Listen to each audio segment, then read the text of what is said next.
आकांक्षा पूरी अपने जन्मदिन के मौके पे खेसारी लाल के साथ जम के की रोमांस। इसका फोटो आप देख सकते हो।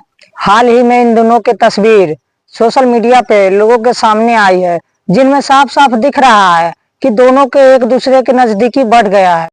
आकांक्षा पूरी के बेहद करीब आके खेसारी लाल जम के उनके जवानी के मजे लिए है। लोगों का मानना है कि जरूर इन दोनों के बीच में चक्कर चल रहा है, लेकिन ऐसा है या नहीं है, आप कमेंट करके जरूर बताइएगा। आकांक्षा पूरी भोजपुरी में एक ही गाना किया था, वो भी पवन सिंह के साथ, तुझे ना देखूं तो चैन, जो कि हिंदी का एक रिमिक्स था। लेकिन अब खेसारी लाल के साथ बहुत ही ये देखे जा रही है, और उनके साथ अभी शॉर्ट वीडियो, रील वीडियो, जो कि अभी आप देखे नए नए गाने के साथ आया है, और बहुत ही जल्दी खेसारी लाल और आकांक्षा पूरी के साथ सॉन्ग आने वाला है। आकांक्षा पूरी बहुत ही खूबसूरत और हॉट है, जो कि एक बॉलीवुड के हीरोइन है, और इसमें कोई शक नहीं है कि ये बहुत ही खूबसूरत और हॉट है। आप देख सकते हो कि किस प्रकार से ये दिखती है और कितना बवाल लगती है।